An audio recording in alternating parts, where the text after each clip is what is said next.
성경에는 정말 드라마틱한 이야기들이 많죠.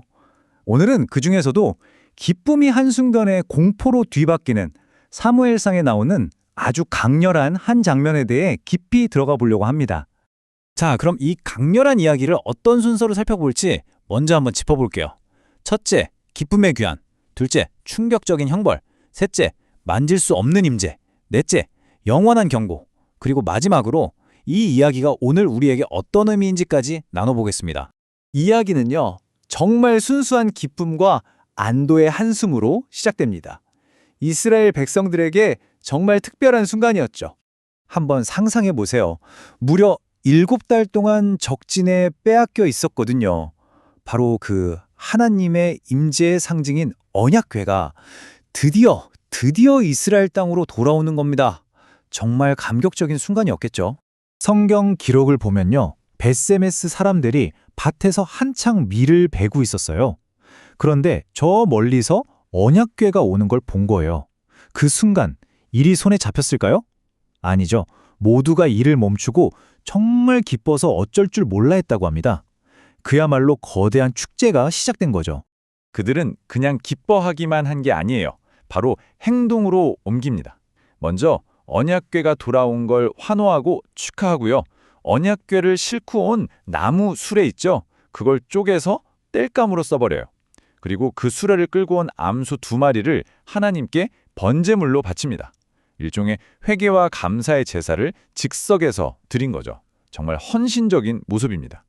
그런데 이 기쁨과 축제가 최고조에 달했을 때 분위기가 정말 순식간에 아주 끔찍하게 뒤바뀌고 맙니다. 대체 무슨 일이 있었던 걸까요? 성경은 이렇게 기록하고 있어요. 그들이 여호와의 궤를 들여다본 까닭에.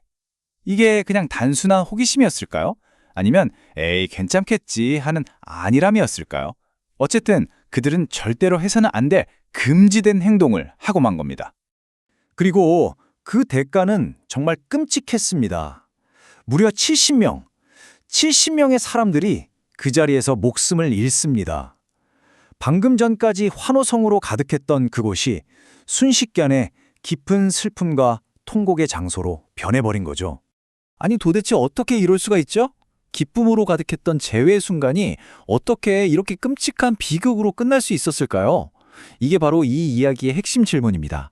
이제부터 왜 이런 일이 벌어졌는지 그 이유를 한번 파고 들어보겠습니다. 그 답을 찾으려면 하나님이 왜 이렇게 잔인하실까라는 질문에서 벗어나야 합니다. 핵심은 다른 데 있거든요. 바로 신성을 이해하는 가장 근본적인 개념, 거룩함입니다. 거룩함이라는 게 그냥 착하다거나 도덕적으로 완전하다는 뜻이 아니에요. 그보다 훨씬 더 강력하고 압도적인 개념입니다. 하나님의 절대적인 완전함, 순결함, 죄와는 아예 차원이 다른 상태를 말하는 거죠. 이건 마치 맨손으로 고압 전류를 만지는 것과 같아요.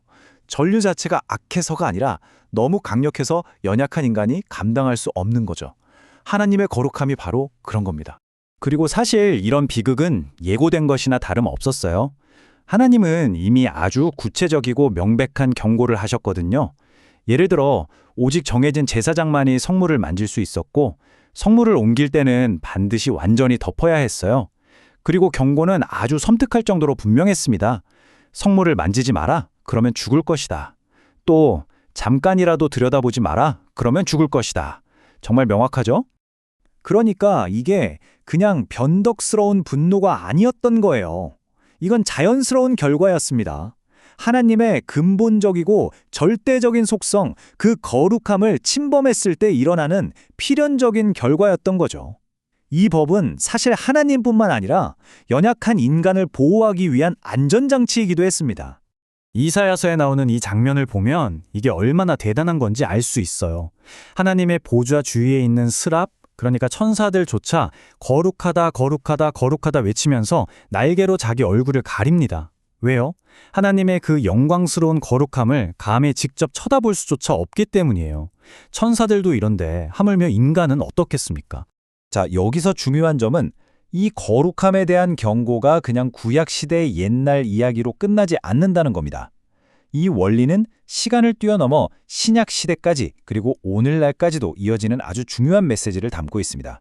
언약궤가 뭐였죠? 바로 하나님과 그분의 백성이 함께한다는 그 연합의 상징이었잖아요.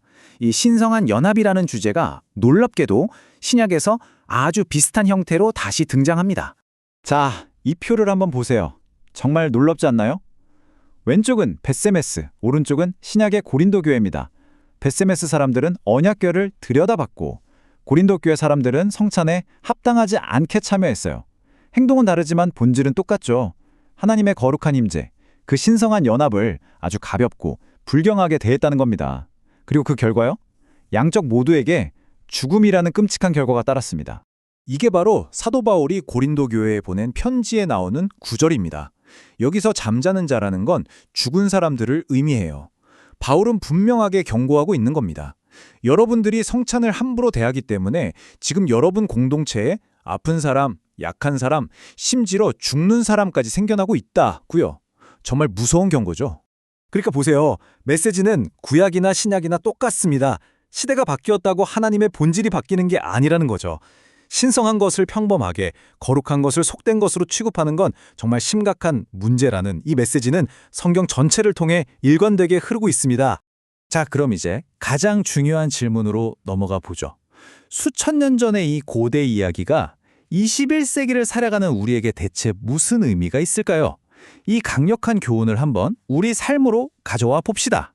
결국 이 이야기가 우리에게 던지는 메시지는 이런 것들입니다. 첫째, 하나님의 거룩함은 그분의 본질 그 자체라는 것. 이건 절대 변하지 않아요. 둘째, 그래서 그 거룩함은 우리의 경외와 존중을 요구한다는 것. 셋째, 이걸 잊어버리고 함부로 대하면 우리 영혼에 해가 될 수 있다는 경고. 마지막으로 벳세메스와 고린도 이야기는 결국 너 자신을 돌아보라는 강력한 외침과도 같습니다. 그래서 이 이야기는 역사 분석에서 끝나지 않고 우리 각자에게 아주 개인적인 질문을 던지게 만들어요. 나는 내 삶에서 하나님의 거룩하심을 얼마나 진지하게 느끼고 있는가? 혹은 반대로 나도 모르는 사이에 그 거룩함을 너무 당연하게 여기고 있지는 않은가? 하고 말이죠. 오늘 이야기의 마지막은 바로 이 질문으로 마무리하고 싶습니다. 우리 각자의 삶을 돌아볼 때 우리는 어디에서 그 신성하고 거룩한 것을 너무나 평범하고 일상적인 것으로 취급해버렸을까요? 이건 먼 옛날 사람들의 이야기가 아니라 바로 오늘 우리 자신의 이야기일 수 있습니다.